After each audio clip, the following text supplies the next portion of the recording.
त्यसपालि एउटा कक्षा अलि खाली भएर माथि पहिरो छ त्यसभित्र बसाएका छौँ।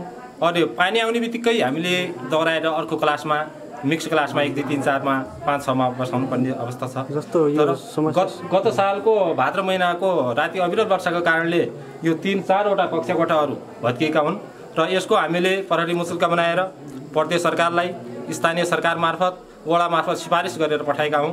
तर आएन, के कति कारणले आएन त्यो हामीलाई थाहा भएन र आशा हाम्रो चाहिँ निराशा भएको छ र यसपालि पनि पक्कै आउँछ भन्ने थियो, त्यो पनि आएन र यहाँ मिडिया मार्फत हाम्रो विद्यालयलाई यथाशाक्य चाँडो 4 कोठी भवन उपलब्ध गराइदिनुहुन्छ भन्ने पूर्ण आशासहित हजुरलाई धेरै धन्यवाद। जस्तो यसको पहलका लागि स्थानीय तहलाई कुनै त्यस्तो प्रतिवेदनहरू बुझाउने गर्नुभएको छ समस्या समाधानको लागि?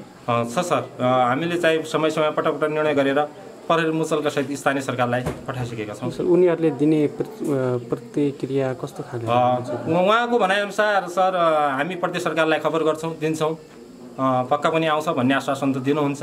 पालको पर्खालको समस्या छ, अनि गेट छैन, त्यहाँ गाई गोरुहरू जम्मै स्कुलभित्र पस्छन्, त्यो घेरबारको गेटको व्यवस्था भइदियो अझै राम्रो हुन्थ्यो कि। अहिले विद्यार्थीलाई कसरी व्यवस्थापन गर्दै हुनुहुन्छ? विद्यार्थीलाई यो सर पढाइको आधारमा यसरी लाइब्रेरीमा राखेर लाइब्रेरीभित्र 3 छ, एउटा लाइब्रेरी छ, साइन्स छ, अर्को विद्यार्थी क्लास 3 कोठा त्यहाँ हामीले एउटा क्लासमा त्यसरी व्यवस्थापन गरेका छौँ। अर्को एउटा क्लासमा 6 क्लासलाई चाहिँ माथि पहिरोबाट आएर जोखिमको घामको बेलामा त्यहाँ बसाउने हिसाबले त्यसरी व्यवस्थापन गरेका छौँ। 1 2 कक्षालाई एउटैमा राखेर त्यसरी व्यवस्थापन गरेका छौँ।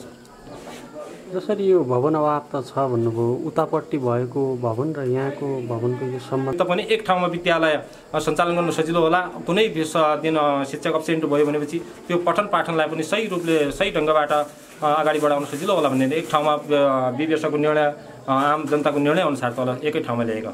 त्यहाँ कतिवटा भवन खाली छ हैन? त्यहाँ 4 वटा भवन खाली छ। राम्रो एउटा जायगाबाट बनेको एउटा भवन राम्रो छ। हुन्छ, धन्यवाद।